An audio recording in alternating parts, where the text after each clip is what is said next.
Bienvenidos, agradecemos su presencia en este webinar. Los dejo con la directora de egresados, la licenciada Emma San José. Saludos, estimados egresados. Es un gusto para esta dirección poder darles la más cordial bienvenida a este seminario web.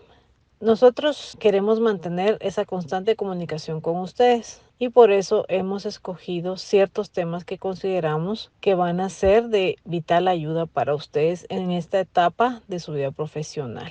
Así que les dejamos entonces y esperamos que puedan ustedes adquirir todos esos conocimientos que son necesarios para poder desenvolverse de forma efectiva, eficaz en este mundo competitivo en el que vivimos y que pasen un buen momento. Y ya saben que cuentan con nosotros. Cualquier duda, cualquier ayuda que necesiten, por favor no duden en llamarnos al 2254-5250 o al correo egresados@umg.edu.gt. Estamos para servirles. Ahora dejamos a la licenciada Claudia Luján con el tema de hoy. Hola, ¿qué tal? ¿Cómo están? Es para mí un honor compartir en este webinar con toda la audiencia que nos acompaña. Mi nombre es Claudia Luján, soy esposa, soy madre de 2 pequeños y soy una apasionada del trabajo social a través de servir a la población vulnerable, la verdad, buscando ser parte de la esperanza y del alivio para este mundo. Tengo una doble titulación en trabajo social, tanto como licenciada como magíster en diseño de proyectos para el desarrollo social. Y el día de hoy nos ponemos de acuerdo para hablar del informe social, elementos a considerar para su calidad técnica, pero sobre todo para ese enfoque humano que nos caracteriza a nosotras como trabajadoras o trabajadores sociales. ¿Cuál es el objetivo?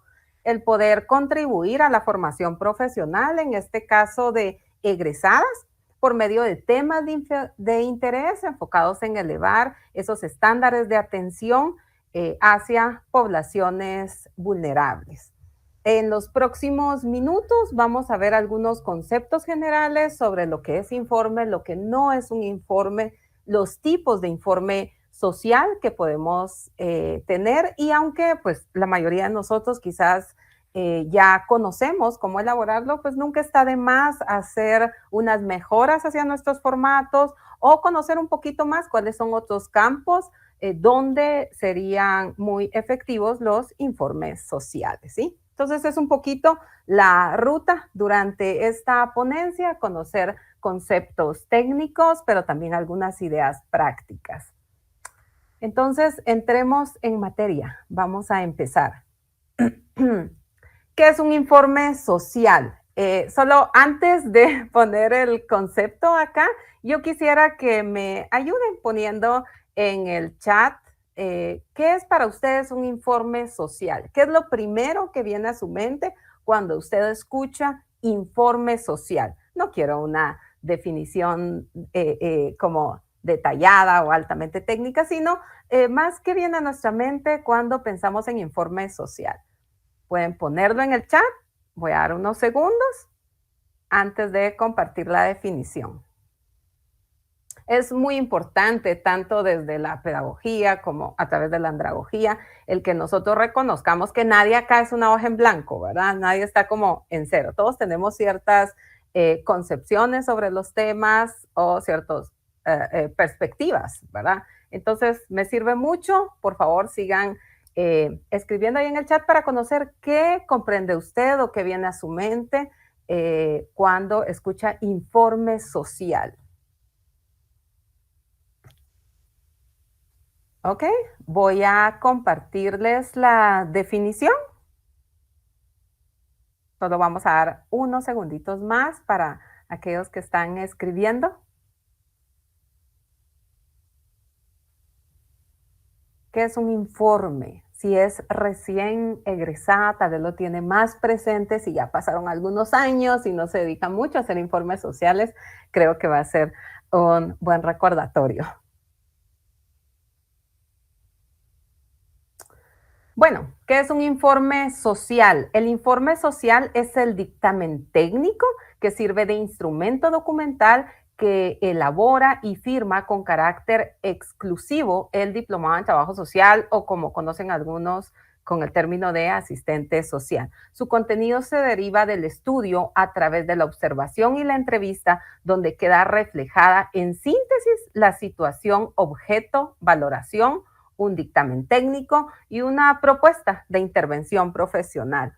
Hasta abajo en la diapositiva aparece en pequeño algunos documentos de donde extraje algunas de las definiciones, son los que van a ver en su esquina inferior derecha, ¿sí? Solo como fuente bibliográfica. Esta definición es siguiendo lo establecido por el Código Deontológico de la Profesión del Diplomado en Trabajo Social, como se conoce en España, ¿verdad? Esta definición fue realizada por el Consejo a finales de los años 90 y básicamente nos sirve para resaltar dos frases y una palabra, ¿verdad? Por ahí en color rojo. Ustedes la pueden ver. ¿Cuál es las primeras dos palabras que aparecen en rojo? Dictamen técnico, ¿verdad? No es un reporte, no es una impresión personal, es un dictamen técnico. La segunda frase que aparece en rojo es que deriva del estudio. Esto lo vamos a ver más adelante. Y la última palabra que aparece en rojo, ¿la pueden ubicar? Es la palabra síntesis.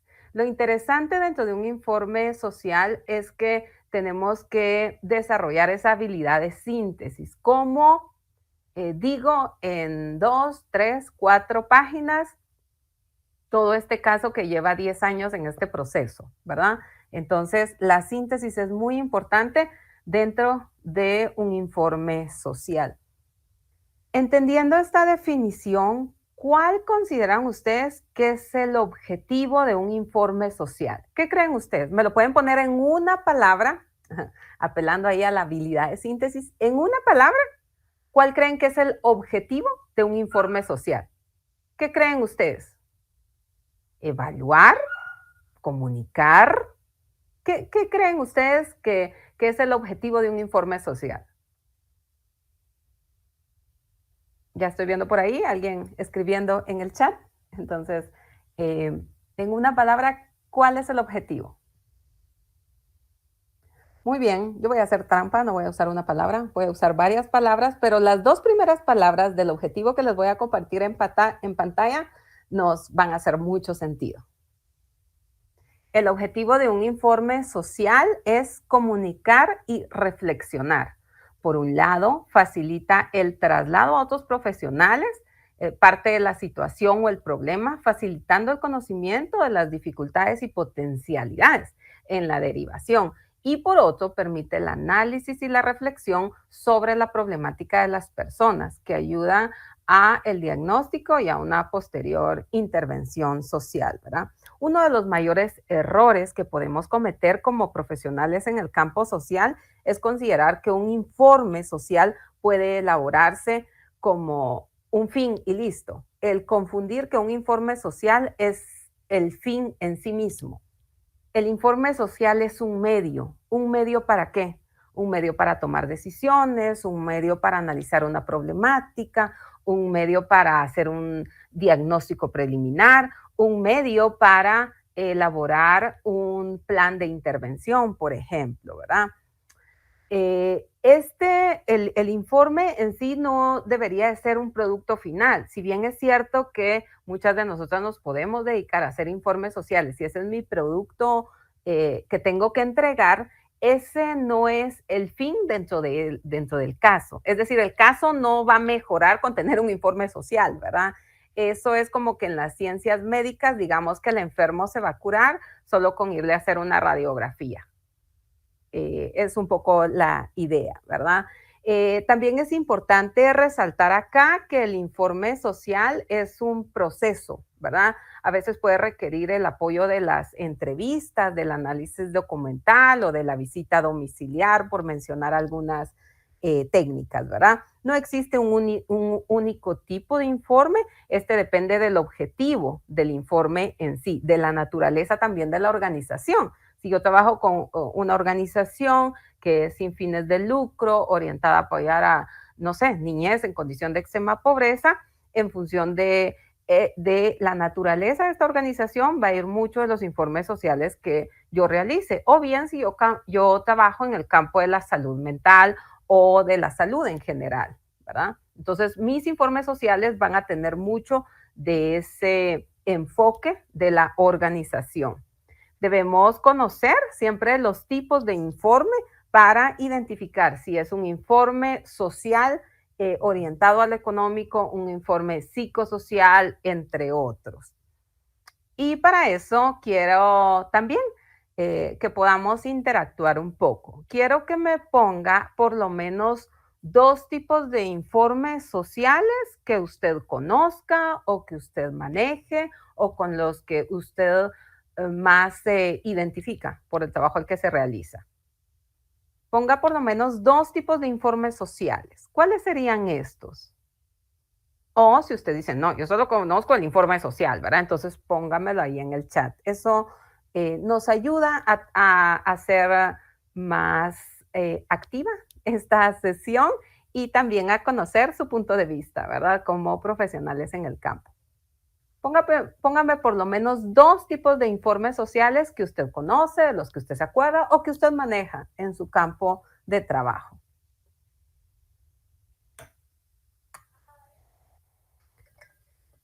Les voy a dar unos segunditos.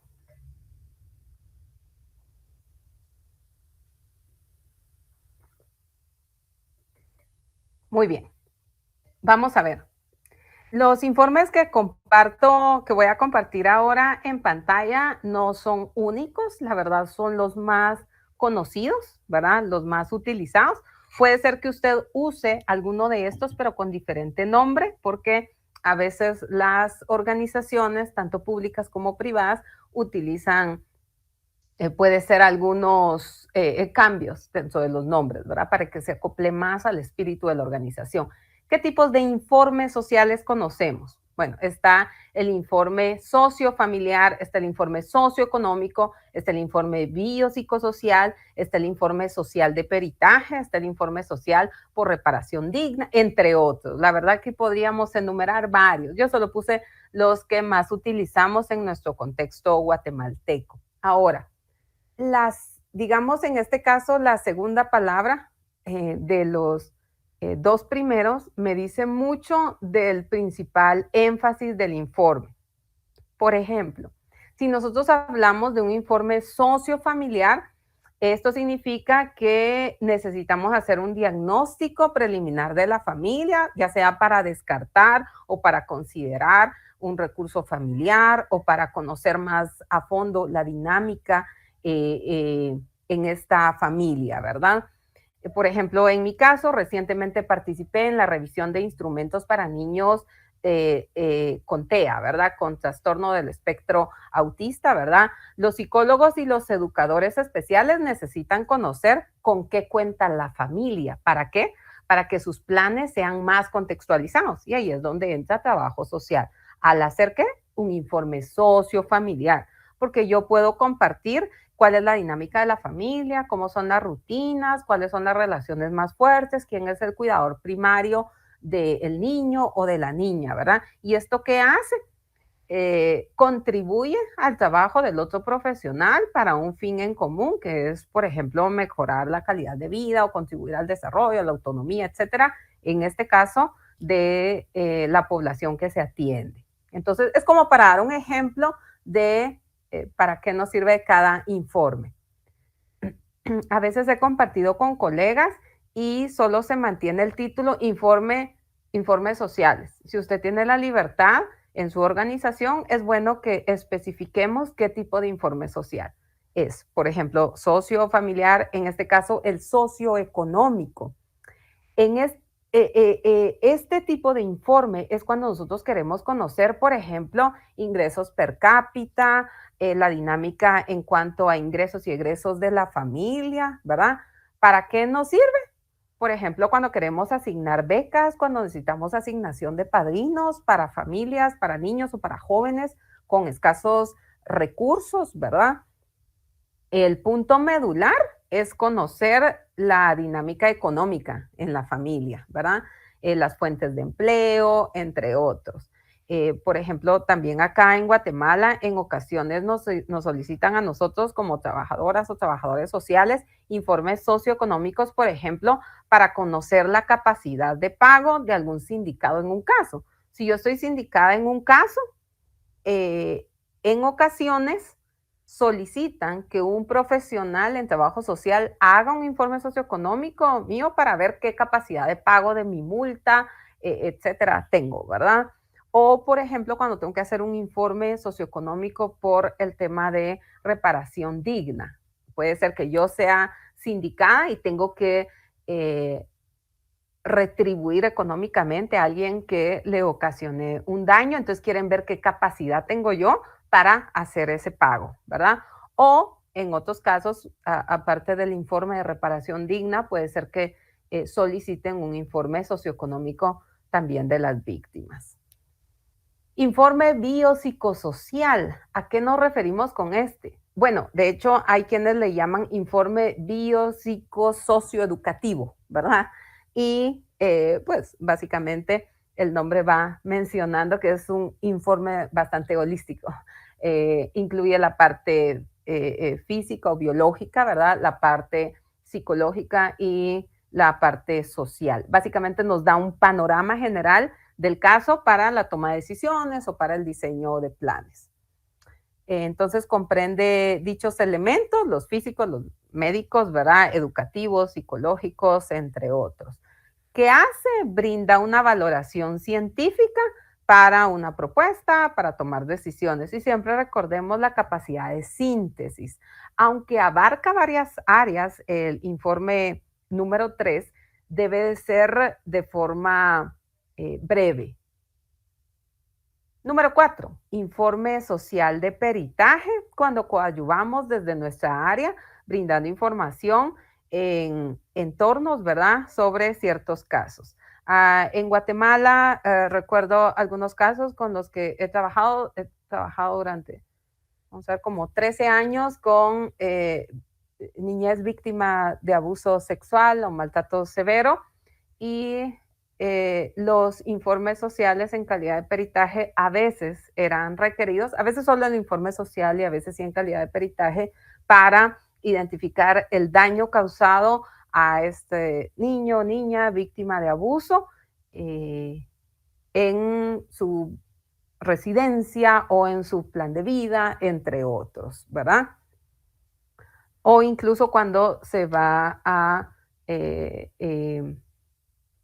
evidenciar, ¿verdad?, el gran daño dentro del plan de vida de esta joven, sobre todo con niñas madres, por ejemplo, ¿verdad?, producto de la violación de la que fue víctima. Entonces, este informe social no solo va a comunicar, va a analizar, sino también va a reflexionar en torno a una problemática. Entonces, pues es muy interesante que identifiquemos cuál es el espíritu del informe, ¿verdad?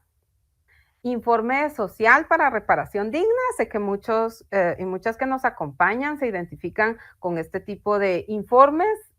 Los últimos, que serían 5 años, han sido un tanto más frecuentes en el gobierno, ¿verdad?, cuando solicitan que se haga un informe social de reparación digna para víctimas de algún delito. Es decir, que cuantificamos los daños que se sufrieron, ¿verdad?, para una, pues, reparación digna. Bueno, ¿vamos bien hasta acá? ¿Sí? Recomendaciones para todo tipo de informe social. Voy a ir uno a uno para, pues, sin ánimos de ser exhaustivos, pero para mayor comprensión.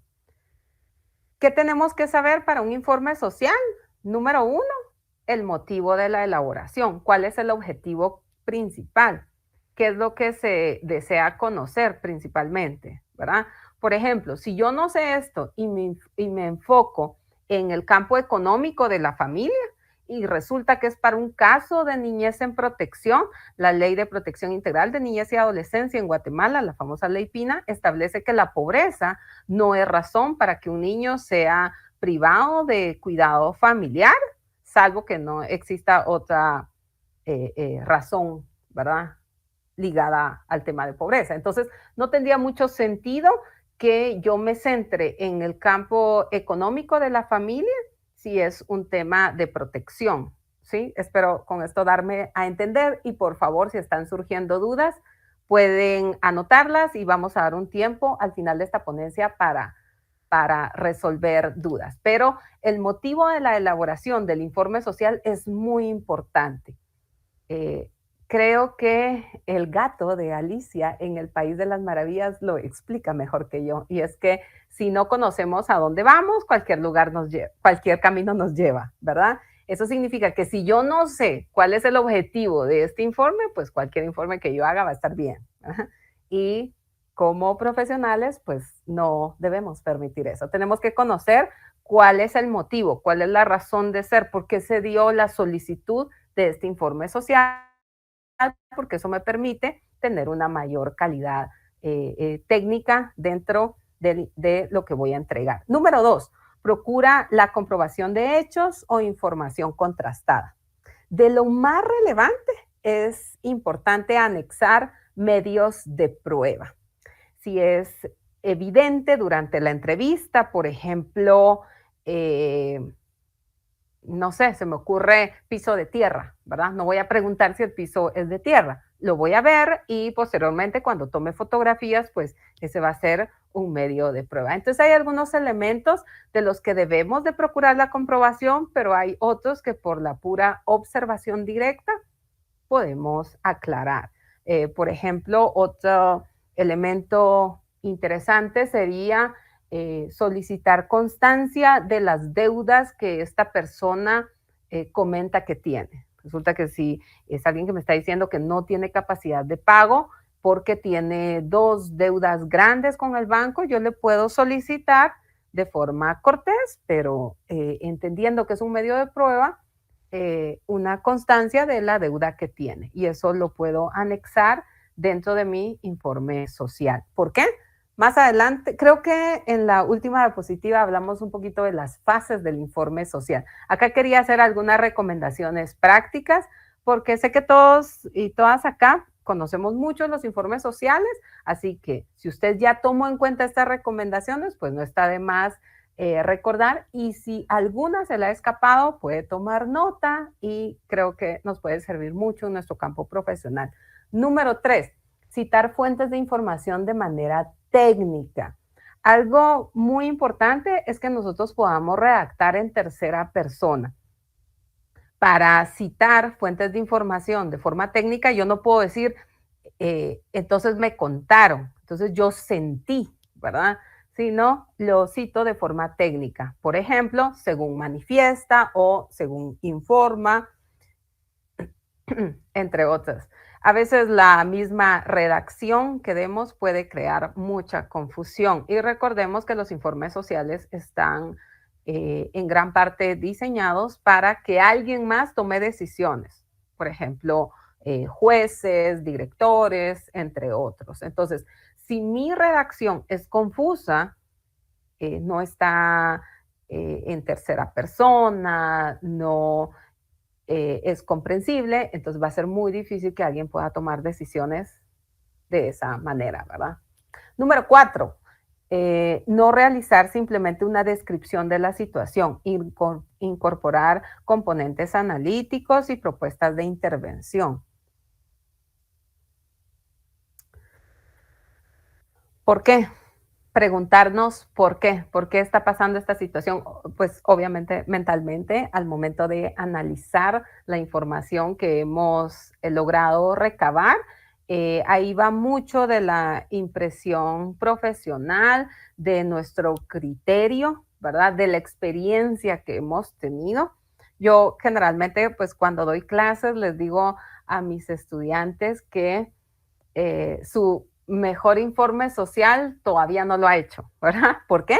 Porque aunque llevemos años en el campo, cada vez debemos de ir mejorando nuestros informes sociales, ¿verdad? La misma experiencia nos va a ir ayudando. Yo recuerdo que cuando hacía informes biopsicosociales para audiencias, tenía como un récord de 6 horas. Me tardaba como 6 horas en elaborar mis primeros informes. Después iba midiendo mi tiempo, bajé a 4 horas, a 2 horas, pues ahora ya me tardo mucho menos en un informe. ¿Por qué? Porque primero me lo tomo muy en serio en una audiencia de niñez o de jóvenes en conflicto con la ley, de verdad le puede cambiar la vida a ese niño o a ese joven. Entonces, número uno, me lo tomo muy en serio. Y número dos, es necesario que seamos muy cuidadosos para que el ente juzgador o el tomador de decisiones de verdad se informe con este documento que yo estoy presentando. Entonces, tiene que estar bastante argumentado, ¿verdad? Y con la calidad técnica y con el toque humano tan importante dentro de los informes. Recomendaciones para todo tipo de informes. Seguimos en esta línea. Vimos entonces 4 anteriormente, 3 más. Objetividad. ¿Todos somos objetivos? ¿Qué piensan ustedes? ¿Usted cree que se puede ser 100% objetivo en un informe social? ¿Sí o no? Póngame sí si está a favor de que sí se puede ser 100% objetivo y póngame no si usted considera que no se puede ser 100% objetivo. No se preocupe, no vamos a entrar a una discusión filosófica, solo póngalo en el chat. Creo que es algo interesante de analizar.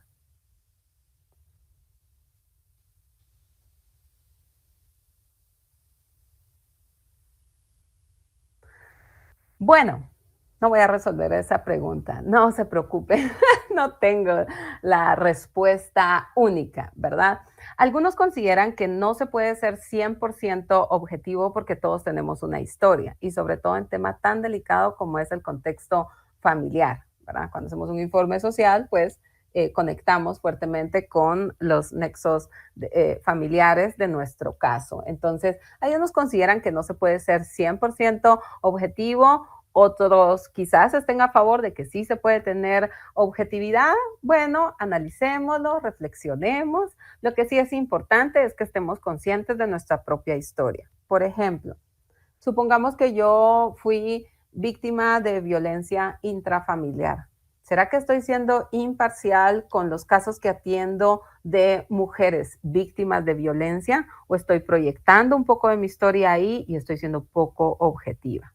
¿O qué pasa si viene un hombre que fue víctima de violencia y yo tengo mi molestia por los temas que viví, ¿verdad? ¿Será que podemos ser 100% objetivos o será que no? Algo interesante es que conciliar nuestra historia, sanar esa parte, cerrar capítulos, es muy importante para la objetividad dentro de cualquier instrumento. En este caso estamos hablando específicamente de los informes sociales, pero sí es bueno que nosotros aprendamos a identificar qué tan objetivos podemos ser y a veces nuestro propio diálogo interno puede ser muy útil. En mi caso, me llamo Claudia, entonces yo, bueno, Claudia, recuerda, este no es el caso que atendiste hace un mes, me voy a imaginar que fue un caso y mi caso falleció, ¿verdad? Puede haber mucha tristeza y entonces yo conecto con cualquier caso similar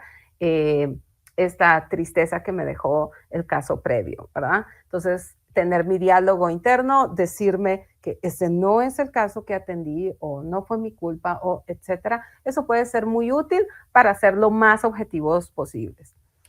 Confidencialidad se explica por sí mismo, ¿verdad?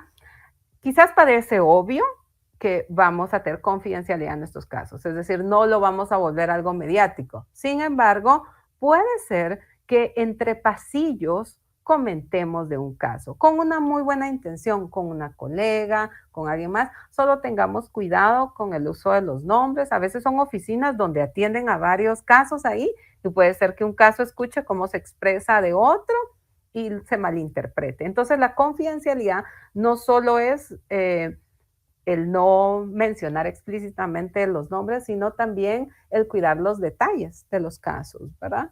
Número 7, no suelen contener toda la información. Ese es un punto muy interesante. Nosotros quisiéramos que la directora, que la junta directiva, que el juez, etcétera, conocían todo el caso para tomar la mejor decisión. Pero algo importante es que el informe social no contiene toda la información. Nos da un panorama para tomar decisiones. Pero a esto hay que sumarle otro tipo de instrumentos, ¿verdad? Que vamos a ver más adelante. Bueno, de hecho en la siguiente diapositiva. Tengo por ahí alguien que me había ofrecido colaborar. ¿Me puede leer las 3 técnicas de investigación para el informe social que indico en esta diapositiva? Sí, con gusto. Las 3 técnicas de investigación para el informe social que se muestran son: la primera, el análisis documental; la segunda, la entrevista; y la tercera, la visita domiciliar, entre otros. Ok. Número 1, análisis documental. Bueno, algo que quiero decir es que estas técnicas de investigación no son exclusivas ni excluyentes. Es decir, que no podemos poner otra más. Claro que sí. Recuerden que el informe social es un elemento dinámico, puede ir cambiando, puede irse mejorando. Estas únicamente incluí las 3 técnicas de investigación que son más comunes para la elaboración de los informes sociales. Pero, por ejemplo, si usted quiere sustituir una, si a usted le ha funcionado más únicamente 2, está bien. Lo importante es reconocer que el informe social se apoya de otras técnicas de investigación. En este caso, por ejemplo, yo incluyo el análisis documental, por ejemplo, historial del caso, autoridades o personas involucradas que cuentan con documentación, por ejemplo, juzgados de femicidio, de niñez, Procuraduría General de la Nación en atención al adulto mayor, o, por ejemplo, siempre en temas de niñez o adolescencia, Secretarías de Bienestar Social, entre otros, ¿verdad? O incluso otras ONGs que han llevado el caso desde hace tiempo atrás. Ese análisis documental contribuye a mi informe social. Número 2, la entrevista. Y número 3, la visita domiciliar. Lo voy a explicar más a detalle en las siguientes diapositivas. En la entrevista, primero recordemos que es una técnica de investigación de las más utilizadas en nuestra rama que debo considerar. Presentarme y el objetivo de la entrevista. La verdad es que a mí me gusta decir que esto parece obvio, pero no es tan obvio.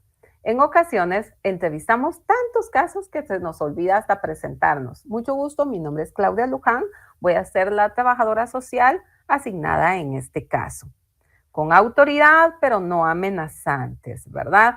Si utilizamos carnet y si no, y tiene la libertad de sugerirlo, sugiera el uso de carnet. ¿Por qué? Porque esto le da más credibilidad con sus casos, ¿verdad? O incluso si se le olvida presentarse, pues ahí está su nombre. ¿Qué debo considerar? Calentamiento o rompehielos. En nuestra cultura latina somos muy dados a la conversación, pero puede ser que en algunos contextos no sea tan fácil romper ese hielo, ¿verdad? ¿Qué nos sugiere la teoría? Cosas banales. No le costó venir, recuerden que es una entrevista, posiblemente las personas llegan a nuestra oficina o a nuestra organización, ¿verdad? No le costó venir, cómo estuvo el tráfico, entre otros, ¿verdad? Por ejemplo, ofrecer un vaso de agua o una taza de café, ¿verdad? Eso nos puede ayudar mucho a romper el hielo. A mí, en los casos donde más se me ha dificultado es cuando es de algún, bueno, digamos que es un tema muy complicado y la persona ya se siente a la defensiva cuando le voy a hacer la entrevista, ¿verdad? O, por ejemplo, si es el sexo opuesto. Yo he visto que para hombres trabajadores sociales, a veces las mujeres de sus casos pueden ser un poquito más difíciles para la entrevista. Puede ser que no, ¿verdad? Depende ahí el trabajador social. No, pero a veces puede pasar. En mi caso personal me ha costado un poquito, por ejemplo, cuando he entrevistado papás, ¿verdad? Caballeros, a veces se demoran un poquito más en tener la confianza y responder a las preguntas que estoy haciendo. Entonces, ya hablamos de presentarnos, hablamos de calentamiento o rompehielos, le llaman algunos, y básicamente es de hablar cosas banales que nos permitan ir cobrando confianza, ¿verdad? Evitar preguntas amenazantes. Recuerda que la entrevista al final comprende una serie de preguntas, ya sea estructuradas o no estructuradas, ¿verdad? En ese caso, debo de cuidar mucho el no hacer preguntas que ya sugieran la respuesta, ¿verdad? O preguntas donde yo le doy, básicamente suena como que estoy lanzando una amenaza. Por ejemplo, ¿en qué momento comparte usted con sus hijos, ¿verdad? ¿Les pega? ¿Qué pasa en este tipo de preguntas? Digamos que yo no doy el permiso social para que me respondan la verdad. Voy a tomar de ejemplo la segunda pregunta. ¿Les pega a sus hijos? Difícilmente alguien me va a contestar que sí, pero puede ser que yo diga a la mamá o al papá, a veces como padres nos enojamos más las cargas del trabajo, entre otros. Y puede ser que en esos momentos de enojo agarremos lo que tengamos enfrente y querramos asustar a los niños o amenazarlos. ¿Le ha pasado? Por ejemplo, ¿verdad? Y por último, pues, como colegas acá conocemos el tema de la entrevista, solo quise citar 4 elementos a considerar que se nos pueden pasar por alto en medio de nuestro todo que hacer. Pedir permiso. ¿Pedir permiso para qué? Si voy a grabar, si voy a tomar fotos, entre otros. Sí es importante que con cortesía, pero con firmeza, digamos, señora, gracias por abrirme a este diálogo, ¿verdad? Gracias por responder a mis preguntas. Si me permite, voy a tomar foto de su DPI, foto de su partida de nacimiento, entre otros, ¿verdad? Es muy importante que pidamos permiso. Entonces, como hablábamos de lo que contribuye a nuestro informe social, por un lado es el análisis documental, número 2 dijimos la entrevista y número 3 la famosa visita domiciliar. Esta es la técnica por excelencia, ¿verdad? ¿Por qué? Porque de verdad nos lanza mucha información. Voy a también enunciar 4 elementos a considerar durante la visita domiciliar. Alerta general. ¿Cómo está la casa? ¿Es responsivo el adulto ante los niños? O, por ejemplo, recuerdo que me tocó hacer una visita domiciliar y yo quería conocer si el papá de verdad tenía vinculación con la niña, ¿verdad? Pero como la nena era bebé, entonces no podía apelar a preguntarle a la niña o ver más interacción. Sin embargo, dentro de la visita domiciliar, el papá me empezó a mostrar su celular y tenía como papá primerizo, pero N cantidad de fotos de su hija, ¿verdad? Entonces eso de alguna forma me permitió identificar que el papá sí estaba muy activo dentro de la crianza de su bebé, ¿verdad? Alerta general a todas esas cosas que puede ser que no se pregunten, ¿verdad? Pero que nosotros podemos identificar. Número 2, ítems observados, no preguntados, ¿verdad? Creo que lo hablábamos al principio. ¿La casa es de madera? Bueno, yo observo y quizá no es necesario preguntar. Pero también hay otro tipo de preguntas, como decíamos en la entrevista, las socialmente correctas. ¿Les pega a los niños frecuentemente? ¿O su esposo le pega? ¿O van a la iglesia? Versus en ocasiones podemos mencionar como dar un permiso social donde decimos, bueno, en ocasiones se dan dinámicas en el hogar que no esperaríamos, ¿verdad? Golpes, gritos. ¿Es su caso? ¿Le ha pasado alguna vez? ¿Verdad? Recuerdo que en algunas ocasiones, cuando les preguntaba este tipo de cosas a las familias, me decían, antes pasaba, ahora ya no.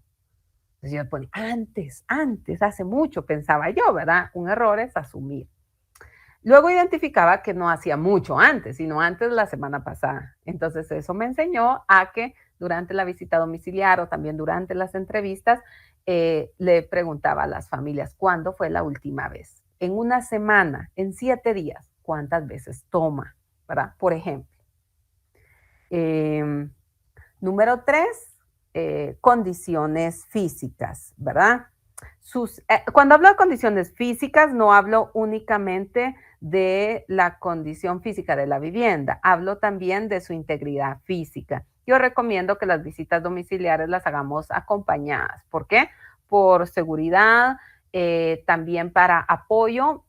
Puede ser que para nosotros sea una visita más que vamos a hacer, pero los niños que están en ese hogar quizá nunca van a olvidar las preguntas que yo le hice a su mamá en relación a cómo es su convivencia con el papá, por ejemplo, ¿verdad? Entonces, llevar a alguien más para que les dé crayones a los niños o para que los distraiga, ¿verdad? Eso puede ser muy útil para hablar con más confianza con los adultos, ¿verdad?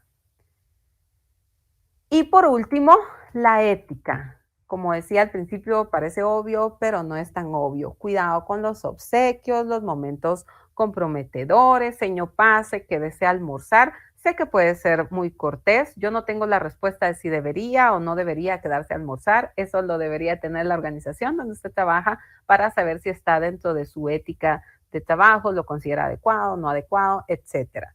Algo que sí me gusta recordarles siempre, bueno, en este grupo como colegas que somos, es que no somos amigos de nuestros casos, somos sus trabajadores sociales, no somos amigos. Entonces hay que tener mucho cuidado con esa línea, ¿verdad? Sobre todo si trabajamos con adultos que tienden a tener relaciones dependientes, porque ¿qué pasa? Dejó de ser dependiente de X o Y, pero ahora pasó a ser dependiente de su trabajador social o trabajadora social.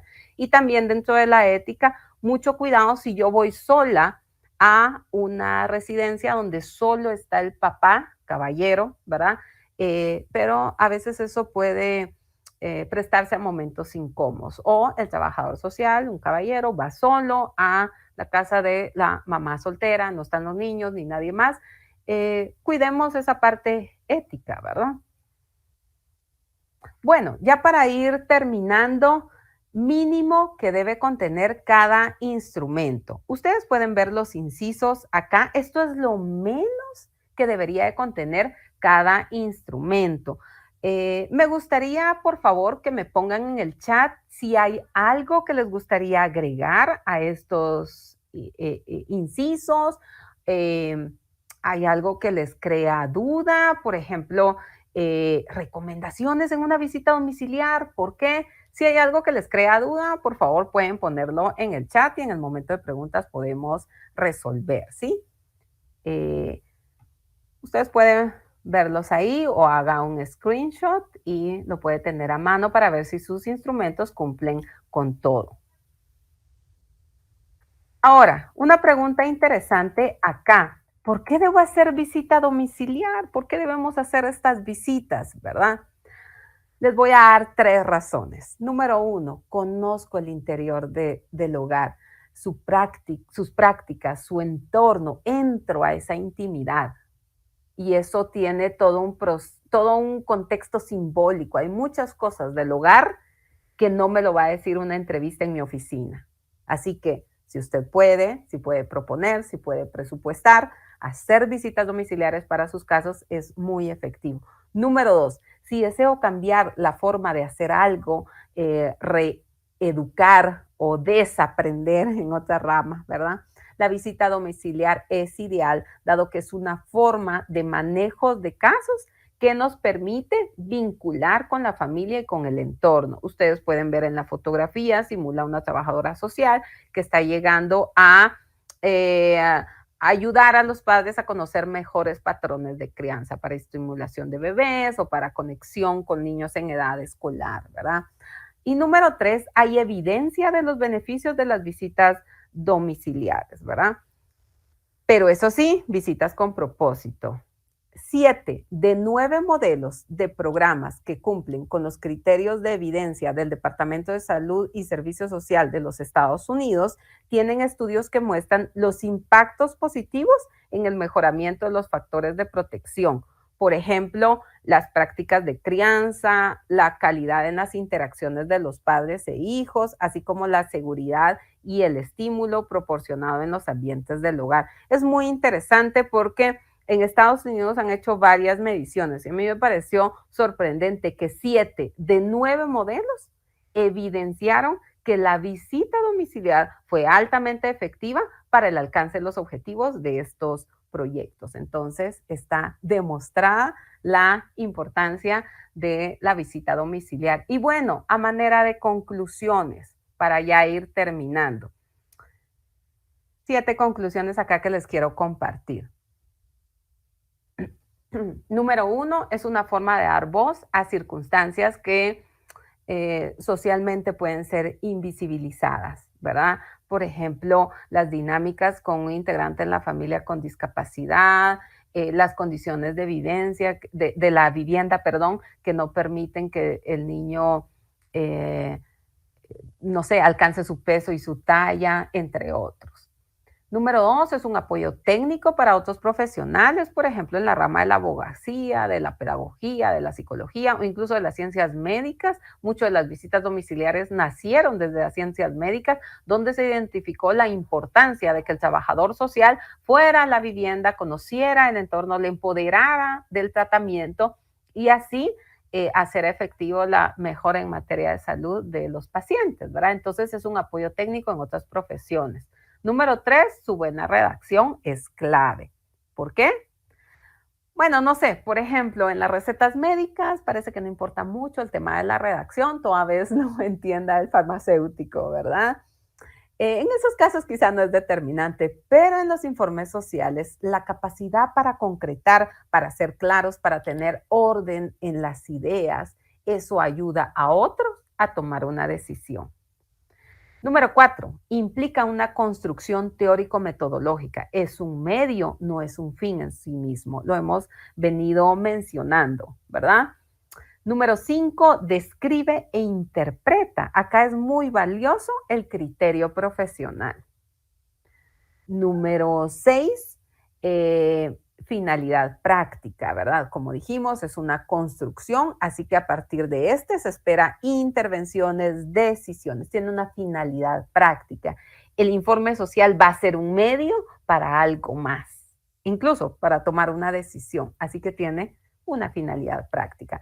Y número 7, requiere destrezas y competencias profesionales. No solo que estemos graduados como trabajadores sociales, sino que nos mantengamos en constante capacitación, que conozcamos el escenario en el que se solicita el informe, que tengamos las habilidades socioemocionales incluso para hacer las preguntas en los momentos adecuados, de las formas correctas, entre otros, ¿verdad? Y es un poco la idea por la cual hicimos este webinar en este tema tan importante sobre los informes sociales. No damos por hecho que ya lo sabemos todo, por eso siempre digo, mi mejor informe social todavía no lo he hecho. ¿Por qué? Porque cada vez podemos ir aprendiendo, podemos ir mejorando, podemos ir incrementando el toque técnico, el humano, mayor interpretación profesional, entre otros. Algunos consideran por cuestiones metodológicas que es bueno dividir el informe social por fases, ¿verdad? La primera fase, la indagación, ¿verdad? Empezamos con todo ese conocimiento previo. La segunda, la descripción. Bueno, se entiende por sí misma, ¿verdad? La tercera, la validación, es decir, que coteja, ¿verdad? Que respalda. Por ejemplo, si este papá me está diciendo que no tiene capacidad de pago porque tiene 3 deudas, entonces me va a mostrar alguna fuente de la cual se evidencie esas deudas, ¿verdad? Esa sería la número 3, sí vamos, ¿verdad? Que es donde se cotejan. La número 4 es la fase de, perdón, la fase de crítica, ¿verdad? Pero no crítica de criticar, sino crítica de criterio, ¿verdad? Donde hacemos un análisis de otros aspectos, ahí va mucho del criterio profesional, ¿verdad? La siguiente fase es la fase propositiva, donde incluimos las conclusiones, las recomendaciones, la opinión profesional o lo que conocemos como prognosis o esa capacidad de pronosticar o proyectar a futuro cómo puede ser esta situación. Bueno, no quiero tomar más del tiempo que habíamos acordado para este webinar. Les comparto, esta es mi página en Facebook, por favor, si hubo un material o hubo algo que, en el que puedo dejar alguna duda que requiera más tiempo que el que vamos a tener ahorita en las preguntas, por favor, me pueden escribir. De lo contrario, ha sido todo por mi parte y nos encantará conocer las dudas, las consultas y demás que puedan surgir a raíz de este tema. Entonces queremos leer si hay preguntas, si hay consultas o si tienen algún comentario desde su quehacer profesional en torno al informe social. Agradecemos el conocimiento que nos ha brindado. Inicia el tiempo de preguntas en el chat.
Hemos llegado al final de esta sesión. Hasta la próxima.